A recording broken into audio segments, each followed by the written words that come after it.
And we're live. We're live, Saints fans. Welcome back. Big apologies about the delay. I've ran into some traffic. I don't know about you, Max, but the way I was taught to drive was red light means stop and green light means go. Clearly, a couple of people Uh, don't understand that red light means stop. So here we are. Anyway, thanks for bearing with us. Sainers, Max, how are you doing? um, yeah, a little bit stressed before you called me from the car, and you didn't seem like you were having a very fun time in Canberra's mighty traffic. But we're here now, feeling good, feeling relaxed, and very, very happy about a Saints win on the weekend. How about you? Oh, well, the situation in the last half an hour sort of brought my mood down a bit, but other than that, the Saints win was unbelievable. Great win on Saturday night. Effort by all the boys, and we'll get into that very shortly. Just want to pause for a moment and give a quick mention again to the Saints TV tipping comp. So that's still running. Still welcome to join. Weekly prizes. The wooden. I think the last place gets an actual wooden spoon, which is quite an ingenious gift. Yep. But still welcome to join. Jake will have the link somewhere. How'd you go in your tipping this week, Max? Oh, it was an atrocious week for tipping. I just had it up before. I think I only got 3 or 4 tips right. A lot of upsets this week. Again, tipped the favourites. They went down. I don't know, a week to forget, but the Saints won, so I can't complain too much. Yeah, I think I only had like 4 or something. I haven't tipped the Saints in either week, so I think that must mean by logic that that my tipping against St Kilda seems to be winning us games. So well, we there's are no chance. Oh, sorry. Yeah, there's no. Sorry, I was going to say there's no chance that you go. so I think we're on a little bit of a delay with each other. No, I was just going to say we're undefeated when Saints and Max are hosting Saints TV Live. So hopefully they keep it up this Saturday. That is true. Maybe we're the reason that St Kilda's doing so well. Who knows? Who knows, Sainers? Let us know if we're the reason that St Kilda's doing well. All jokes aside, speaking of people who are doing well, who were the players that stood out to you on Saturday night? Ooh, the Rooks, Caminiti and Filippo. They were tremendous on Saturday night against the Doggies. Both kicked a combined 5 goals. Just looked electric in the forward line. They were really my standouts. I think I said in the thread that we've got going on, our handball releases. The second we got a free kick, we were off, and that just allowed Philippou, Owens, Caminiti, Cordy even kicked 2 goals to get the first look at the footy in a one-on-one contest, not kicking on top of heads. And sort of trying to take pack marks who were leading up towards the footy. So I think that's why our youngsters did really well against the Doggies. How about you, Jordan? Yeah, I think on the game plan sort of things, it was really good to see. A lot of people weren't sure how Ross was going to do with the whole ball movement thing. Quick playing on from turnovers, and I think a lot of people, especially the likes of David King in particular, maybe should eat their words in terms of how we were able to move the ball off turnovers last night.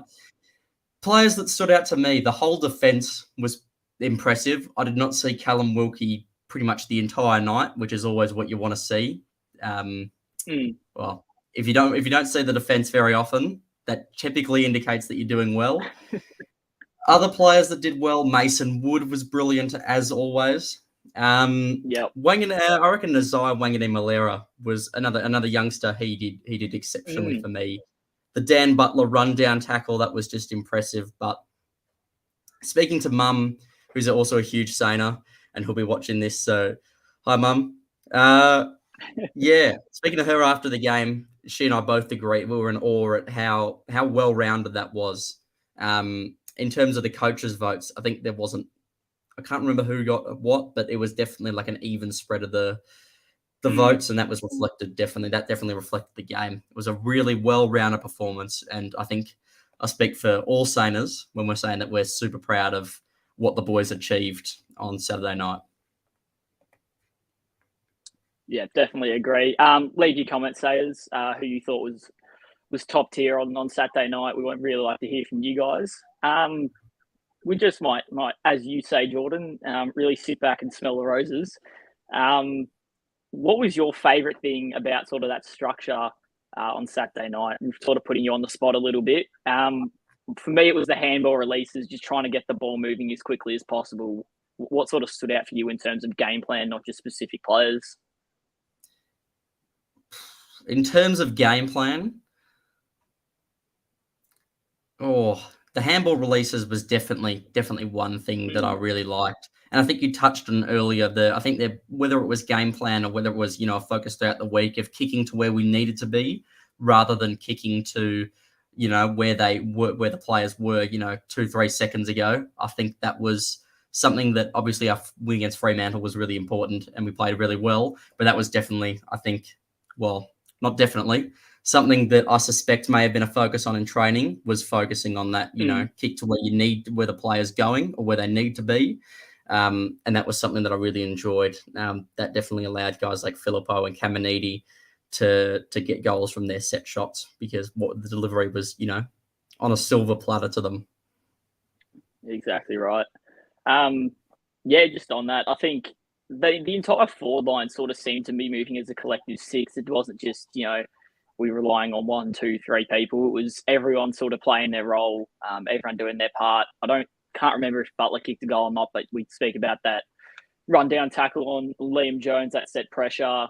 Filippo only had 7 touches, but 3 of them were goals. There was a lot of things going right in our forward line. It looked from back line to midfield to the forward line, we looked in unison, and I think that's something we've lacked for the better part of 10 years at St Kilda. It's always been sort of one area doing really well and the other 2 sort of lacking behind. But yeah, on Saturday night, it looked like all 3 areas of the ground were moving in unison. We were a collective 18 from both the zone on defense to how we entered the forward 50. And even just exiting our 50, but it didn't really get into our own 50 very much. The defense did an amazing job against the doggies' woeful kicking choices. Yep, it definitely, seems like we're on the same page, which is what you mentioned. Something that's definitely a rarity over the last 10 years at St Kilda, maybe bar 2020. But yeah, it's just so enjoyable to watch, and I'm just so excited for Saturday night, Sainers. Let's go through some of the comments. Let us know what you thought of Saturday night and how you're feeling for the upcoming game. Guys written in, Battle impressed me. That's another one, actually. Battle impressed me greatly. Wilkie did his job at Battle was outstanding. Completely agree. What I really liked about Battle's game, Guy, was his second efforts. I think it was like late in the fourth quarter. He ran with, I can't remember the Bulldogs guy, but he ran with him for about 50 meters, kept paddling it away until he was able to hit it to his advantage. And that really spoke of Battle's effort the whole night. It was just, he just, really looked like he cared. And yeah, that's obviously what we're looking forward to seeing. Yeah. Sorry. Definitely agree. I think he's really found himself at home at the centre half back position. I was always saying he probably should be playing forward, but shit, the way he's been doing the last year and then the first 2 games this season, he looks very at home down there. Too right. Marcus reckons a few blokes will struggle to get back into the team. Yeah, how good will Sandy be with Max King and Tim Membry down there? Yep. Unfortunately, we got flogged on the weekend at Sandy. I think it was, I don't know, almost 100 points, 80 points, something like that. But if considering half our Sandy team is currently playing in our senior team, I don't even know who's running out there for Sandy right now. They must have some of the under 18, under 20 boys running out there for them. But when Membry, King, Vitale come back, I don't know, you think of some of the best 22 players, they're really going to have to earn their spot because right now there's not many changes, if any, that I'd make moving into Saturday, but we'll touch on that later. We've spoken about him a bit, but Muzzy's asking what our thoughts on Caminiti are. Terrific. He was absolutely terrific, as all the youngsters were on Saturday night. He was absolutely just outstanding. Yeah, it's hammer time at Marvel Stadium. Yeah, I love the nickname. It's awesome, isn't it? It's a really good. I just on that actually. Someone, a Saints fan that I know, recommended that we start calling Mateus Philippou the missile in terms of his, missiles launched from outside 50. Sainers, let us know what you think of that nickname for Mateus. Do we reckon we start calling him the missile? I reckon it's a good fit. I reckon those long bombs from outside 50, very Bontempelli-esque, is something that, I'm certainly looking forward to seeing over the next, 15, 20 years. What do you reckon? Missile's a good fit for him? Oh, yeah, Missile's great fit for him. Mateus, Missile, Filippo. I don't know, so fitting as well. You mentioned that Bontempelli comparison. Kicked the first goal on him, and launched a rocket from 60 meters out. And as we said in the preseason game, Jeez doesn't he have a good foot? Doesn't he have a good boot? He did it against Melbourne, I think it was, or it was one of the two preseason games. Just launched it from about the same spot on the ground at RSCA Park, and he just kicks it beautifully. Really good strike of the footy. Mm. All right, Natalie says the running was good, fast, and more accurate kicking and handballing. I agree, Natalie. I reckon the difference in terms of the difference between the Dockers game and the Dogs game, I reckon like most of it would have had to come down to skill. Really, we made a fair few skill errors in the game against Fremantle, and we didn't make a hell of a lot on Saturday night, to be honest with you. So yeah, that just shows what we can do when our skills are on point. Yeah, definitely agree. You think that's been kicking the ball has been one of our weaknesses over the course of the last 8 years. Brett Ratton really wanted to recruit some guys that could kick the ball really well, but that really hasn't sort of panned out. But Ross Lyon said he wants to run with this team and then use our kicking seconds. And on the weekend, it looked like that was exactly the game plan, and that's exactly what we executed. Dan's asking if we're going to be there on Saturday night. Yes, we will be. I think Max is sitting 2 rows behind me, actually. Couldn't get enough of me, this guy. Yeah. Yes, we will both be there. I'll be making the trip down. Come say hi if you recognise us. Hopefully we do get that win. Essendon, we'll speak more about them later, but Essendon obviously flying at the moment. They played really well against Gold Coast and obviously really well in round 1 against Hawthorn, so that'll be a interesting challenge. But should be a good game, definitely. But we'll go into more detail a bit later. Xavier's wondering if it's just him or does Wangani Malera give the vibe that he's disinterested? Doesn't seem to. Xavier reckons it's hard to see him excited at the moment. I haven't really noticed that. Max, what do you reckon? I don't know if it's a lack of excitement or if he's just sort of very nonchalant guy. Like you see Hunter Clark. Hunter Clark doesn't really get too up and about when something big happens or a big play happens. Like he's not a very expressive, vocal guy. It doesn't look like. I think that's a bit the same with Naz. He just sort of does the job and you move on. There's not a whole lot of big person. I don't think he's got a massive personality where he's going to be nice and loud. And a few at the open trainings I've been to, he doesn't seem like the loudest person on the field. He just sort of does the job, and sometimes that's all you need. You don't need 18 people on the field with big personalities. You just need the guys that are going to sort of listen, be real good at their role, and that's what Naz looks like he's going to do it off halfback. Yeah, I too tend to agree. Not everyone's going to be a Jack Higgins showing, all sorts of emotion. We've heard there's been a couple of rumours around that Nazaro may be interested in returning home to South Australia. I certainly hope that's not the case. Hopefully he doesn't leave us at the end of the season. We haven't given him any reason to based on our fast start. Mm-hmm. But yeah, Xavier, I don't know. I'll definitely keep an eye on his attitude, or what it looks to be. Obviously, I'm not Nazar. I don't know what his interest levels are playing for St Kilda and playing under Ross Lyon, but definitely something to keep an eye on. Haven't noticed it myself, but yeah, I'll be watching very closely. Muzzy asking, do you reckon Jack Bartel will replace Jack Steele? That's a good question. I think Windy is probably the direct replacement.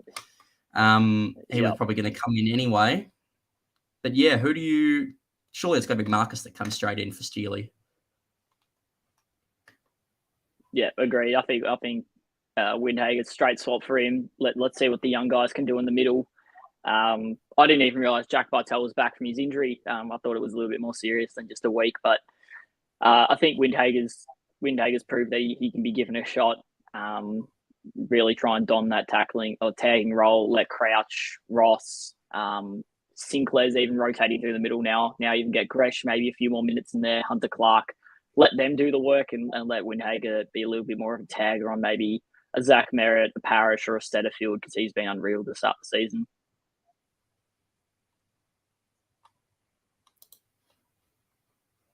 Simon's mentioned how the Dons are probably going to get Stringer and Tip and Woody back. Big headaches. I agree. Jake Stringer probably didn't have the best second half of the year last year. Obviously, McDonald, Tip and Woody has returned after leave of personal leave, and he is, when he was back in 2020, 2021, when he was still playing for the Dons, he was an exceptional player, and he's someone that I'm definitely looking to see how we can, respond to his threat. He's, extremely quick. Obviously, he's our equivalent of Dan Butler probably in his chase down tackles. Definitely worth a watch if you want to look up Anthony McDonald, Tip and Woody chase down tackle highlights on YouTube. Quite interesting. He moves incredibly quickly, and he'll be someone that Ross Lyon's clearly got to adjust for.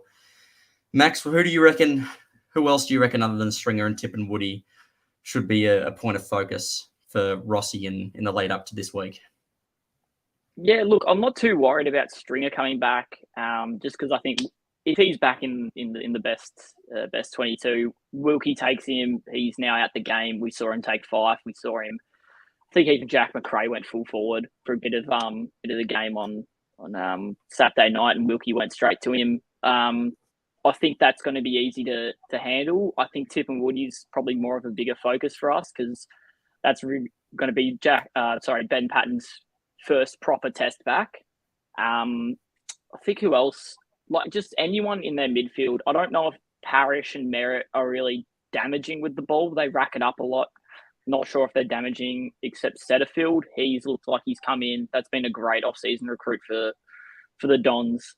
He's kicked 2 goals in 2 weeks, racked up the pill. He's got a lot of outside ball, and I think that's easier to stop than someone that gets in and under contested balls. So I think Setterfield's probably the one outside of those two that we might want to give a little bit more attention to, because I don't think Parrish and Merida are as damaging with the ball as the media gives them credit for.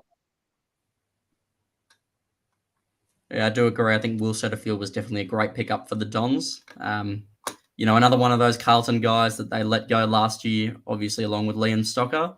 So, good news for us in Essendon that Carlton let him go.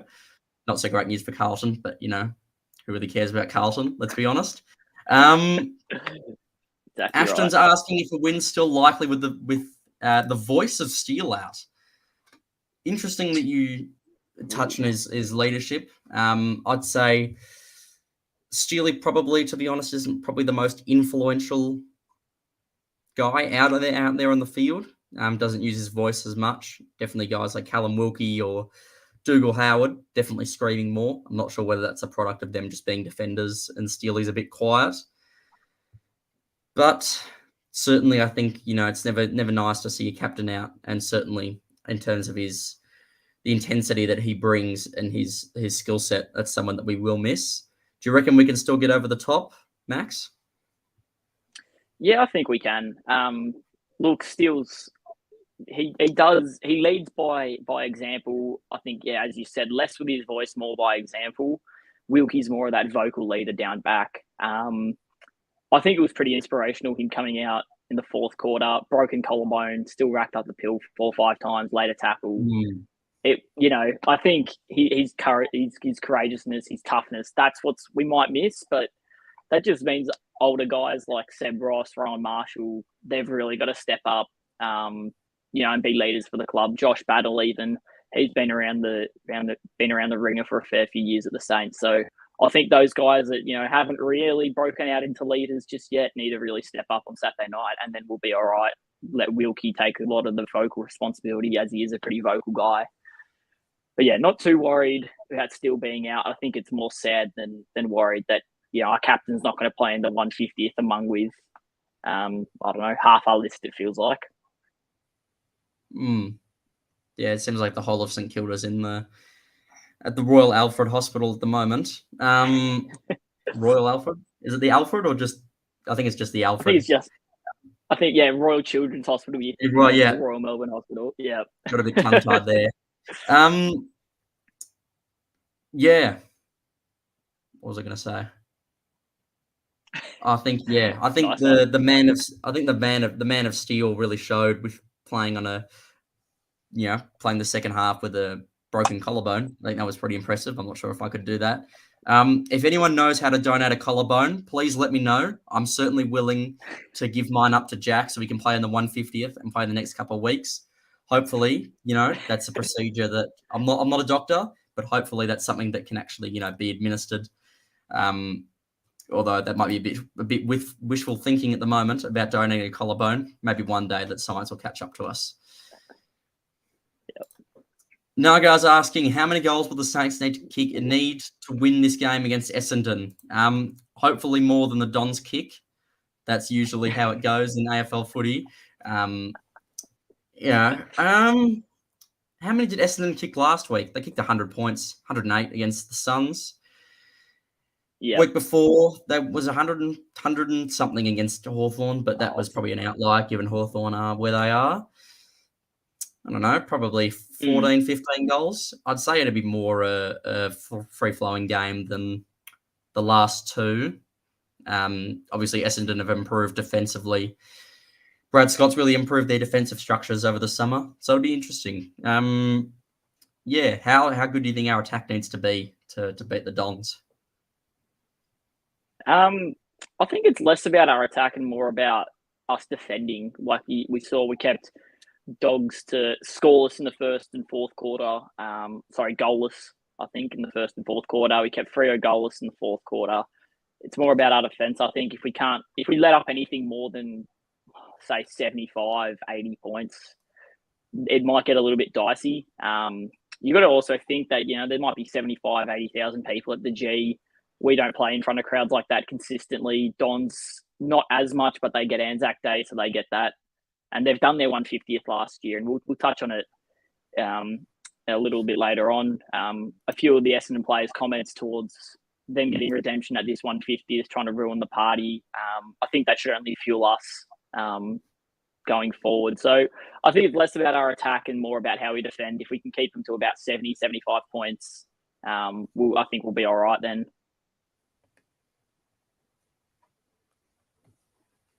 Yep. Should be a good defensive effort by us. It'll certainly take a good defensive effort by us to knock over the Dons. Just going back from focusing on the Essendon game back to the Bulldogs game. Obviously there was an incident in the AFL that's been recognised in the AFL media regarding Jamara Ugle-Hagan. And we just want to say from us at Saints TV that racism is a disease and it certainly won't be tolerated at St Kilda. It's not tolerated anywhere. And that I hope the person who, made those comments, whatever they were, I hope they come forward and recognise that that's not acceptable and that, that kind of stuff's not tolerated, anywhere, let alone at St Kilda. So hopefully, Jamara's taken some time off to reflect on, to take care of himself and, good on the Bulldogs for giving him that time off. But yeah, it seems that that's, still, a blot in our game that it's still happening. Yeah. You might just want to remove the comment, Jordan. Sorry. No, good. I think that's pretty appalling as well, considering the last year or two we've had Saints fans attacking Brad Hill, a lot of racist comments thrown his way. You would have thought we'd learn from that, but no. As Jordan said, it's a disease. It's not something that's tolerated, not only just in sports, but anywhere. And if you see it, please do call it out, because incidences like these where footy's especially sport, it should be free of politics. It's for everyone. The community does need to do a better job at just getting rid of that behaviour, and everyone's welcome at the footy, and everyone should feel welcome at the footy because it's a great sport, and it should be free of all politics and stuff like that. You're there to watch your team play, support them when they win. I don't know, be a bit upset And when they support them when lose, they lose too, and not nothing just more than support them that. when they win. Yeah, good call. Support them when they win, lose, or draw. Unless it's against the bloody Cats, then we're going to rectify that. But anyway, moving on to a lighter note, Saturday's 150th. Let us know your thoughts about that, our expectations, Saners. If you want to get on for a chat, whether it's to talk about the Dogs game last week or to chat about the upcoming 150th. I'm really excited. How about you, Jordan? Oh, not that looking forward to it. I think it'll be a pretty somber game. I'm so looking forward to coming back to Melbourne and especially for the 150th.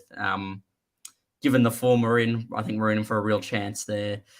I'd say, if you told me 2 weeks ago that, we wouldn't have Steele for the 150th and we had no Membry, no King, no Mackenzie, Billings, Hayes, Matty Allison, half the team is gone. I'd say no chance, but what we've accomplished over the last 2 weeks shows we're in with a real shot. So should be very good. Looking forward to pre-game. Once again, just say hi to us, Saners, if you recognise our faces. We'd love a chat. Maybe not when the game's on, but maybe before or at half time or at full time. Hopefully, when we're singing the song. But what are you most looking forward to about the 150th, Max?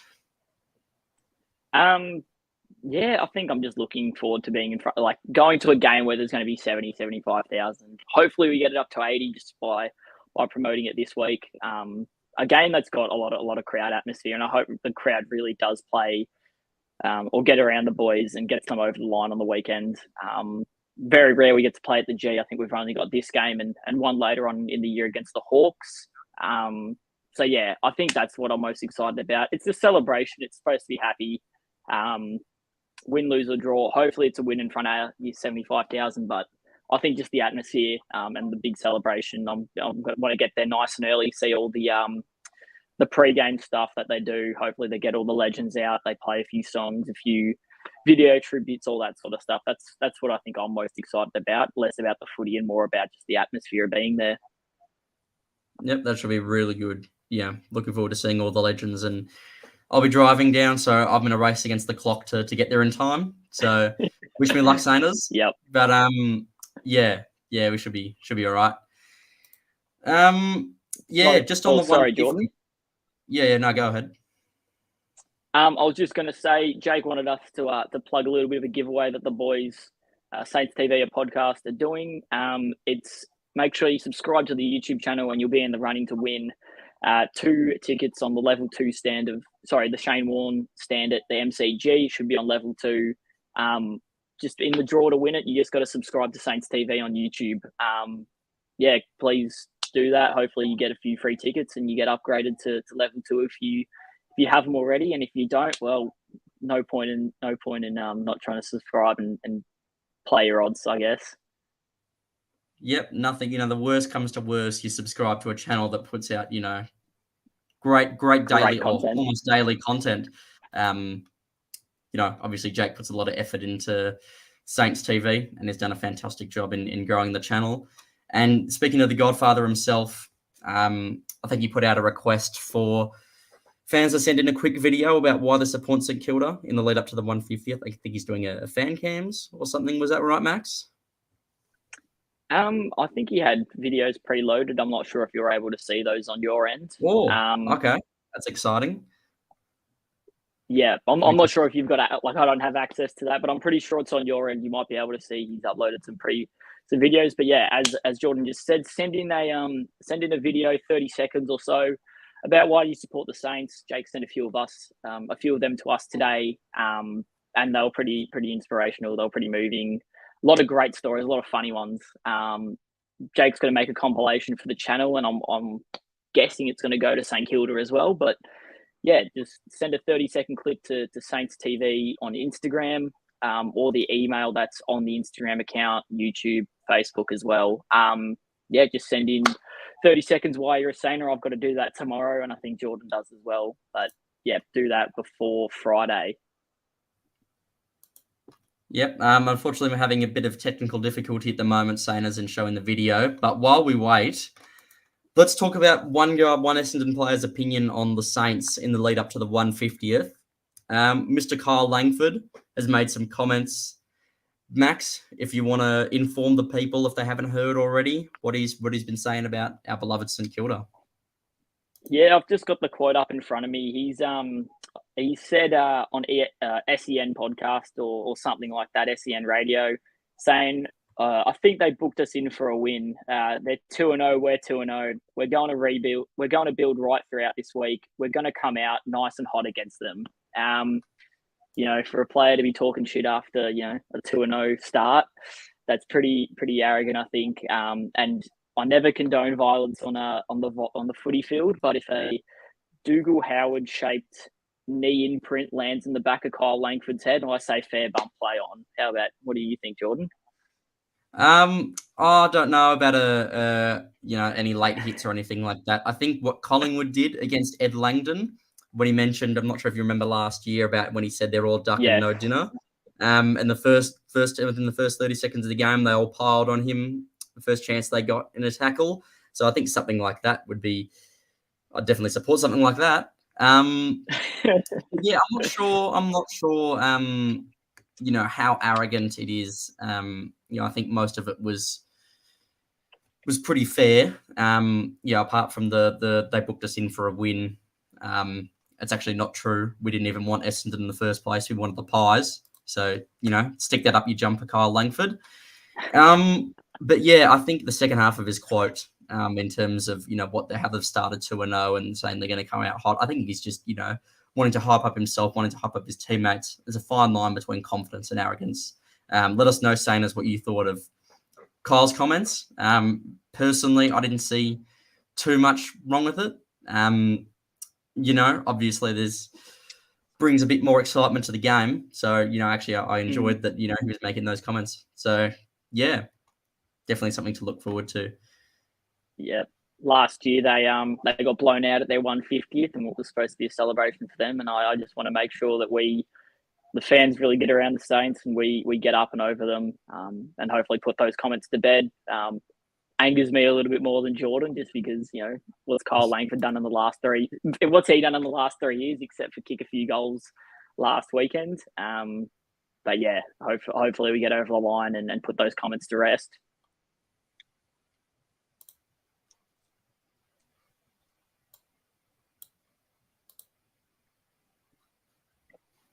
Okay. Yeah. Sainers, let us know your thoughts. Any more questions that you have, feel free to jump on the fan cams, come have a chat with us. Xavier's asking if we're playing Essendon because we played against them in our first ever game. Good bit of trivia there, Xavier. I didn't know that. Of course, I wasn't around to see the Saints in, what was it? 1873. 74? 73. Yep. 73. Bit before my time. But yeah, that's cool stat. But I think we just wanted to play against a big Victorian club.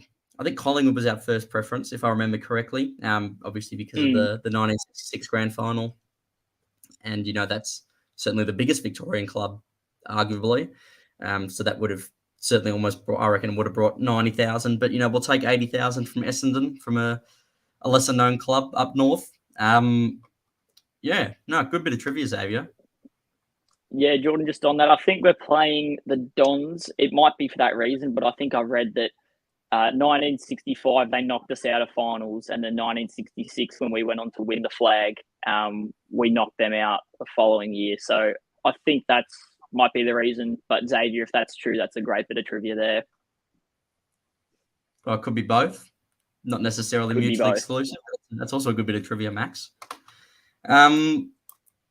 Guy reckons Kyle Langdon was a gutless sniper that played for West Coast Eagles from memory. Tell us how you really feel, Guy. Yeah. Yeah, clearly, some Sainers have some unfavourable views on Mr. Langford, but whatever works for him, whatever floats his boat, and whatever tries to get Essendon over the line. Whatever tickles his fancy. That is right.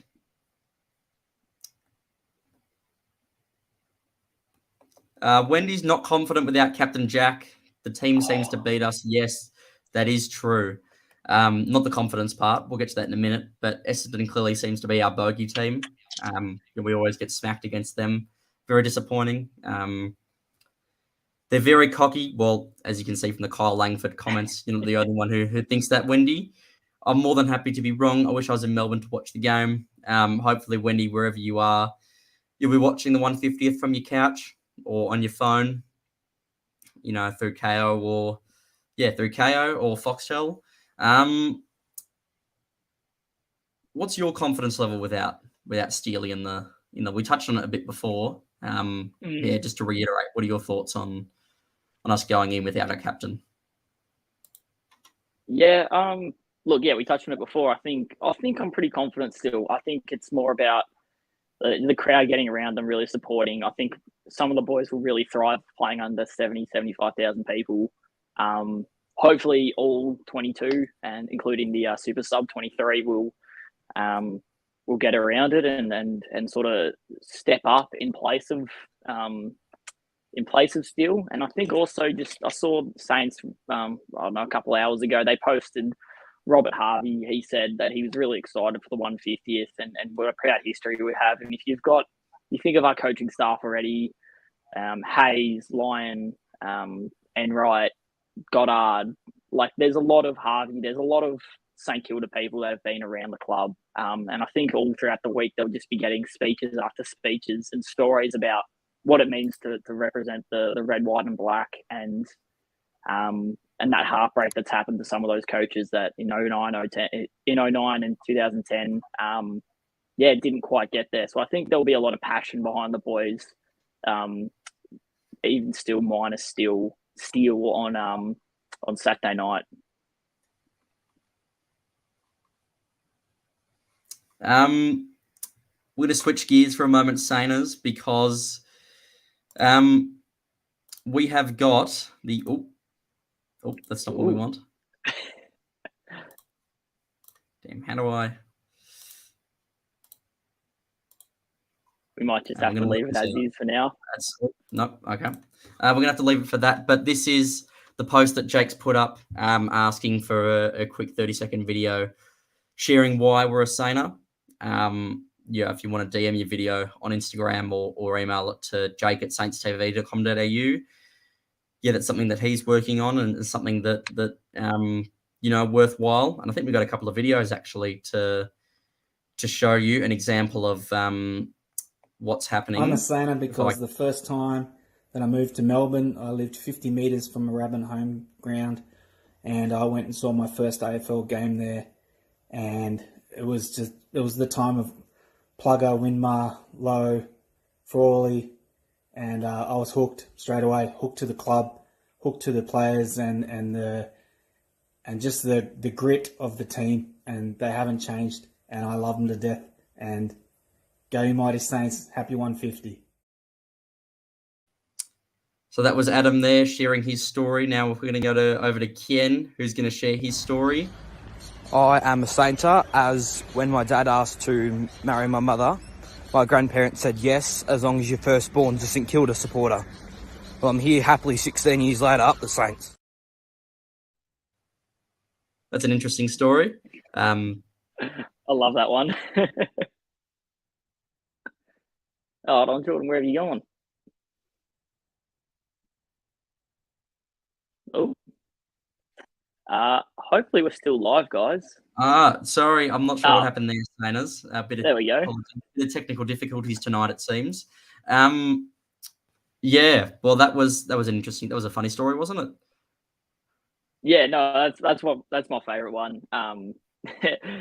The grandparent obviously saying to the dad, "You can't marry my daughter unless your firstborn's a Saints fan." I love that. And hopefully, we don't know his name. Hopefully he's watching the stream tonight, give us a comment if that was you just then on either of the videos.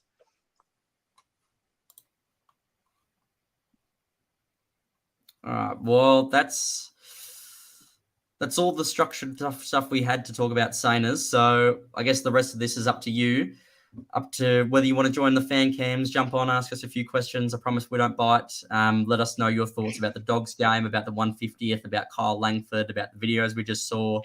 Let us know your thoughts in the comments. Fire away. We'll try and answer them as best as we can. Just anything that's on your mind. Yeah, I may get the ball rolling, Jordan. Who do you think, any ins and outs for this week? Do you think anyone will be stiff not to play in the 150th bar deal? I'm not sure, apart from Bytel, if there's anyone ready to come back from injury, apart from actually Bytel and Marcus. So Marcus to come in for Steely. Mm-hmm. I can't see too many changes, to be honest. I thought most people had a pretty well-rounded game. It was I noticed a comment before, best on ground was the whole team, and it really was. I think there'd be a couple of guys that'd be a bit stiff to come out. So apart from Bytel, maybe as the sub, I don't really see a whole lot of changes occurring. What do you think, Max? Who comes in and who comes out? Look, I've said it again. I've said it before, and I'll say it again. Look, wasn't the biggest fan of Cordy, but he hasn't put a foot out of line in the first 2 weeks of the season. So I don't think him, Caminiti, Philippou, anyone sort of in that forward line can. I think he has to be Prime Minister the way he's proved Max wrong. I think he was just. I'm really happy for him that he scored. Those 2 big goals against the Dogs against his former team. I was really proud of him. Prime Minister, maybe that's his next goal. Well, I'm not sure whether Mr. Cordy wants to pursue a career in politics, but wouldn't be opposed to being Prime Minister. But in all seriousness, he did have a fantastic game, didn't he? Yeah, I've heard he's a big golfer, so maybe he'll join the PGA Tour after he's done his time at the Saints or done his time in the football career. But nonetheless, I think Higgins might be a bit iffy coming into the 150th. I didn't really notice him in the Freo game. Like, he kicked 1 goal. Didn't really notice him in the Bulldogs game. I don't think he kicked any goals. I think he might be a little bit on the chopping block. He could come in as possibly the sub, and you bring on 2 midfielders in Windhager and Bytel. I'm not too sure. Maybe you even bring Sharman on. But yeah, I think the team really remains unchanged.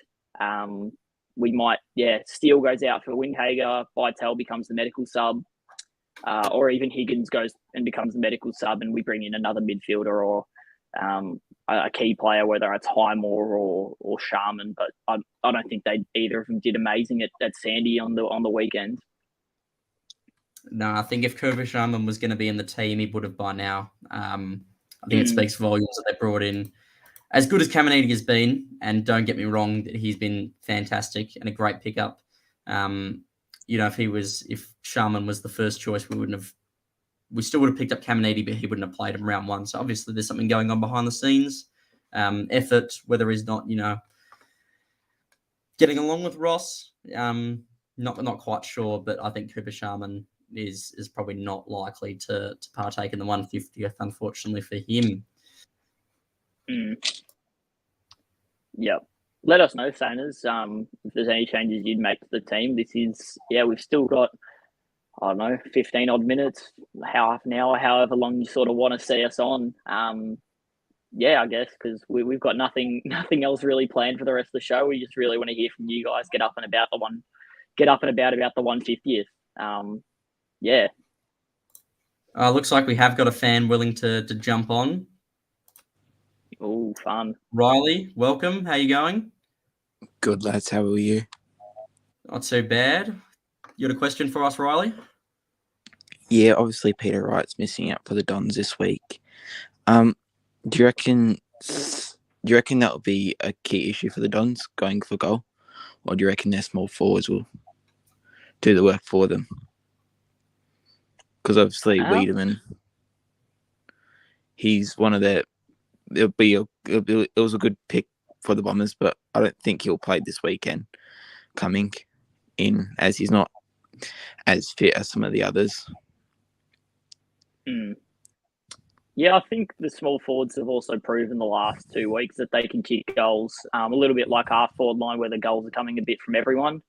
They've kicked a couple goals from the midfield. Davey Junior's kicked a goal or two. I'm sure Tipper's going to be on fire. Stringer, if he's back into the team. I think their goals are going to come from a collective few, as opposed to just their key forwards. Peter Wright is a big out, which will help us in our sort of smaller backline. But yeah, I think I'm not worried. Sorry, I'm a little bit worried about them kicking goals from their small forwards, just because they have such a plethora of options to kick from. That all they need to do is bring the ball to ground, and it's fair game, I guess. How about you, Jordan? I reckon the small forwards are probably the issue. Obviously, Peter Wright is a good forward for them. He was their leading goal kicker last year, best and fairest winner, and they've shown that without him, they're still able to produce some pretty high scores. So I don't think, Riley, that'll be too much of an issue. Maybe a little decrease of what their potential was, but like Max said, they've got plenty of avenues to goal. So hopefully we can lock them down. Now I've got a question for you, Riley. Who would you send to Tipper from our back line?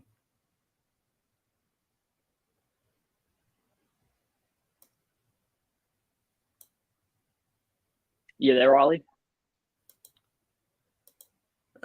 Looks like Riley. Well,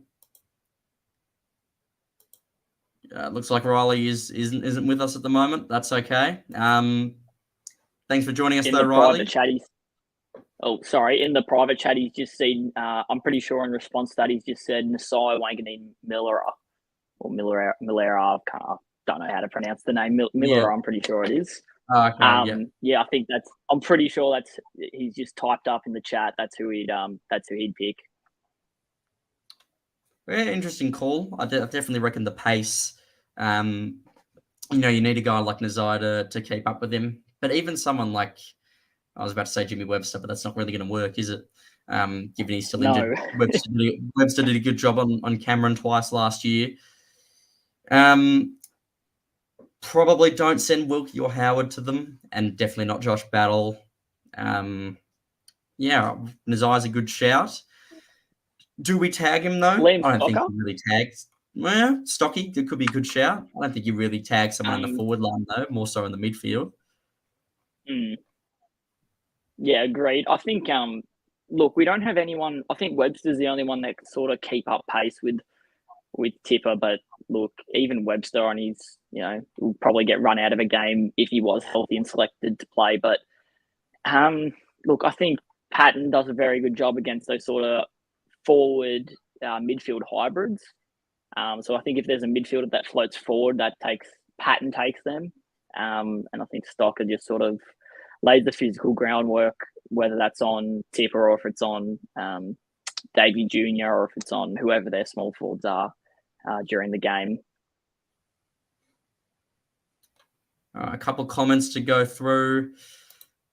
Marcelo says he's a saner because he got pecked on the head by a magpie at the 2010 grand final.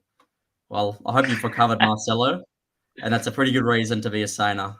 So maybe mention that on the fan cams as you sent in your 30-second video to Jake. I'm sure that'll get a nice laugh in a video compilation. Xavier says we need to lock down Parrish, tag him or Merritt. I think we spoke a bit on Parrish earlier. Did we mention, do you reckon he needs a tag, Max? I think it's the way Merritt and Parrish play is very similar to Brayshaw. As long as we can keep most of their disposals in their back half of the ground, it's in and around their back 50, and on the wing, it's not entries into forward 50, then I think we don't need to tag them at all. I think Setterfield's proven that he's sort of the more dangerous option going forward. He's kicked 2 goals in 2 weeks. He gets a lot more of that outside ball. So as long as we can sort of either cut off the supply of the Dons getting first look at it, or we cut off Setterfield by sending a straight tag to him and cut off the outside ball, then I think we'll be all right. I'm not sure if we need to send a tag to Merritt or Parish, so long as their disposals are kept to the back 50 of the ground. Yep, I agree. I think sending someone like Bytel, as good as he did against Parish in the practice game, I think he's probably better used in elsewhere. I guess maybe not as a tagger for the 150th. Focused on more as an attacking ball. Yep, that's it. Winning contested ball, turning turnovers into fast ball movement up forward. Just pouncing on the counter attack. I think that's something that Bytel is certainly good at. And maybe we shouldn't. It's always. I'm sure that they take it as a compliment to see, when people get tagged. So maybe we don't want to show them that much respect after what Kyle Langford said. So it could be it'll be interesting to see whether Rossi decides to tag Parish or Merritt. Kim reckons, I think we need to lock down Mason Redman. He is their main threat off half back and creates any forward chances for the Bombers. Maybe a job for Butler or Higgins. Yeah, could see Butler as a defensive forward. Certainly got a lot of pace and is, I think, first last year in tackles inside 50. And obviously had that massive rundown on Leon Jones, which was phenomenal last night.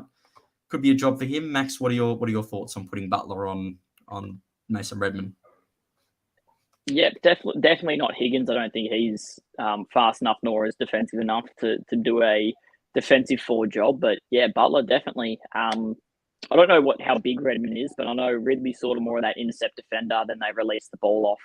Last year it was what's his name, Hines, ex St Kilda player, and then the year before that it was Sard, or 2 years before that I think Redmond's now taken over that role as the attacking halfback. I don't know what his size is, but yeah, definitely a good call from Keane. Giving the job to Butler if he's getting too much of the pill. We'll go through a couple more signers. Mr. DJ Rude Boy, great name and great profile picture. I'm excited to see how we defend against a fast-flowing game style the last 2 weeks we've been against substandard attacks. Yeah, it could be interesting. The Dogs, not the Dogs, the Dons have rejuvenated their game style. I think they were always move the ball quite well. It was more the defence was the issue last year, but certainly Fremantle and the Bulldogs haven't performed to their respective standards last year. So I agree. It'll be good to see how we fare against a team that likes to move the ball quickly as we do now. Yeah, I think this will give us a good blueprint as well to see how we stack up against teams like Collingwood, who have phenomenal ball movement. Sydney Swans play attacking. So I think, it will just give us a good blueprint to see how this structure holds up against a different style of team, and that replicates or embodies a lot of the other top teams in the competition as well. Simon says Ross and the coaches watched Essendon Sunday. Good. I certainly watched Essendon Sunday. So if they ever want to reach out and see what I think of them, they should, send me a text. Hit me up, Ross, if you're watching. Good to see that. I'm not sure how you know that, Simon. Maybe you saw them in the crowd or something, or you got an inside information there. But no, it's good to hear that Ross and the boys are taking care of, taking notes on Essendon and seeing how they go. Taylor reckons our young guns are going to cause havoc for the defenders of Essendon. I agree. I reckon Philippo's going to kick 10 at least. Yeah, I was just about to make a Philippo comment as well on that. I can genuinely see him grabbing the ball out of the guts, like Rowan Marshall taps it down to him. Either it's a clean tap or Crouch handballs it to him. Philippo's running on the outside, and straight away does he have a ping from inside the square. I don't think we've seen that ever really at St Kilda. Someone grab the ball out of the midfield and have a ping. You think Christian Petrarca does it, Stringer does it, the Goey does it. I think that could be Philippo on the weekend, especially with a few midfielders gone out and some kids need to step up. So even more than they already have. So yeah, I think our young guns, especially Philippo, are going to cause havoc down in the Dons back line.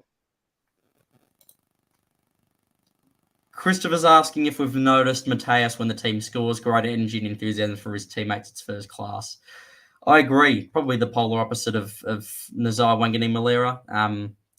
Always you can see the big smile on his face whenever he scores or whenever the team scores. It's fantastic to see, guys like him and Jack Higgins with a lot of energy and, a lot of excitement for the rest of the team. I'm sure it's infectious. I'm sure the guys get really excited whenever, they see Mateus and Jackie Higgins getting excited. I think overall, Mateus was just a great pickup for us and definitely someone that's impacted our culture in a positive aspect. Yeah, agreed. He, as you just said, that's the polar opposite of what Naz is. Naz is a little bit more reserved, a little bit more just get the job done, and Filippo is, just very eccentric, very, very happy to express his voice, very sort of builds off of the energy of other guys on the field, as well as creates it for other people to get around. All right, Saners, we're getting close to wrap up time, but just before we go, I want to ask you, Max and Saners, let us know in the comments. We'll go through a couple of them. One word to describe how you're feeling for Saturday. Max, what's your one word? Oh, pretty basic. I'm trying to. I'm like as I'm. I don't want to say excited, but we're exciting. But I think excitement's the only one that you can sort of really go for. I'm trying to think of some other ones. Hopefully, saying as maybe I might steal one of yours before we wrap up. But I think just excited is the only way I can feel about Saturday. It's going to be an awesome day, awesome night. Even get to the game nice and early, get all the pre-game entertainment. Hopefully, we get up and about, and then the celebrations kick on afterwards. How about you, Jordan? I'm going to go with fearless. I'm not as nervous for this game as I thought I would be a couple of weeks ago. Our record against Essendon might not be the best, but we've proved that we can manage without our stars and that we can beat any team on our day. Well, at least Fremantle and the Dogs so far. And Ross Lyon's obviously shown that he's able to adapt to the modern game. So I'm definitely win, lose, or draw. Hopefully it's not a draw, and hopefully it's not a loss. I reckon we'll play a really good brand of footy, and I'm definitely looking forward to seeing how that plays out. We'll just put a couple of your thoughts on the screen, Saners. Just imagine crest. How good? Oh, by the way, I just noticed the jersey, the 150th jersey in the background. It looks. I thought about copying one of those myself. It does look quite good. Yeah, it's quite tasty, isn't it? Third kit in 3 rounds. I'll pick this one up on last Friday, right before the game, and right before the game on Saturday. I think it looks unreal. And now seeing what a class jersey looks like with the black backs and the big crest on the front, I think I'm going to have to go cop one of those as well. I think I might have just missed out though on the Saints locker discount, so I might have to wait till later on in the season where we get another win in it, put it on discount again. Yeah, you might have to wait until Saturday when we win. Knock on wood. Knock on Mason wood. JD's nervous. Fair enough.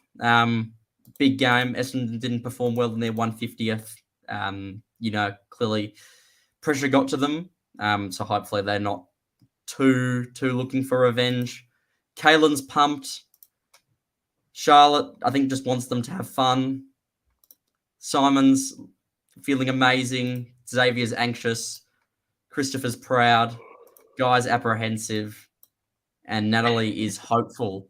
I think all those are definitely valid Saners. Certainly it's a big game this week. A lot has changed in the off season. A lot has changed over the last 2 weeks with our injury list. So any feeling you have is certainly valid. But hopefully come Saturday 7:20, you're getting really excited and then lead up to that 5 minutes. Hopefully you got the hairs on your arm pricking up. Hopefully you got goosebumps. I know that I'll definitely be having goosebumps at the MCG with the crowd. And make sure to get down there, Saners. Make sure to attend the game if you haven't got tickets already. Obviously, just a reminder that subscribe to Saints TV and you'll be in with a chance to win 2 tickets on Saturday night on level 2. Muzzy's nervous, and we'll end it there with the Godfather saying he is proud. I think Jake's saying that win, lose, or draw, we're proud of the boys on on Saturday night. I think that's, certainly a good one to end on, and certainly how we all should be feeling. Is there anything else, Max, you wanted to touch on just before we wrap up? If you could just pull up Kalen's comment, it's pretty recent. It's just asking how long before the game should I get to? Yep, that one. Hopefully the club on Friday or even Saturday, maybe even Thursday, just release a little bit of a pre-game list of what to expect. If there's going to be any singers, musicians on, maybe Ed Sheeran's come back, stayed in Melbourne unannounced. But hopefully they give us a little bit of a schedule just before the game. We know what time to get there. We know what time all the crowds are expected, so you can find your seat nice and early, and you're not going to miss any of the action just trying to get into the grounds.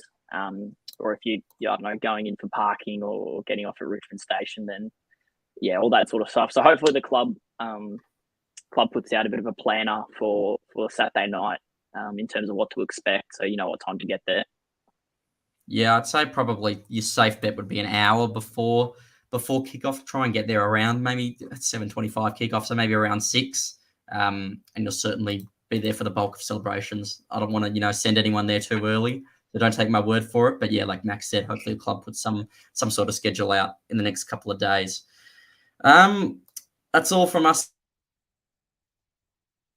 I hope you're all well. Take care this week. Hope you're all looking forward to the 150th, and get excited. Tell all your friends to watch on TV, as they're going to watch a St Kilda obliteration of Essendon. Hopefully. What's your Exactly just before right. we end there? What's your score prediction, Max? Ooh, score prediction. Now I don't want to get too out of hand, but I did say keep Essendon to below 70 points, so I reckon we'll keep them. Maybe we'll call it bang on 70 points to Essendon, and then 95 to St Kilda. We win by 4 goals, and a little bit of change there. Hopefully it's a comfortable win, but it's still exciting throughout the entire game. How about you? I'm going to say St Kilda win 106 to 84.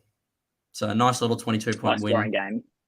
Yeah, I think really electric game, fast ball movement. I think very anti 2009, 2010 Ross line, but this is the new Ross. So, Ross. Alrighty. Well, that'll be all from us, Saners. As always, take care. And see you at the game on Saturday. Like we said, come up and say hi. We don't bite, I promise. Maybe. No, we don't. All the best, guys. Awesome. Go Saints, and see you later. Go the Saints. See you guys.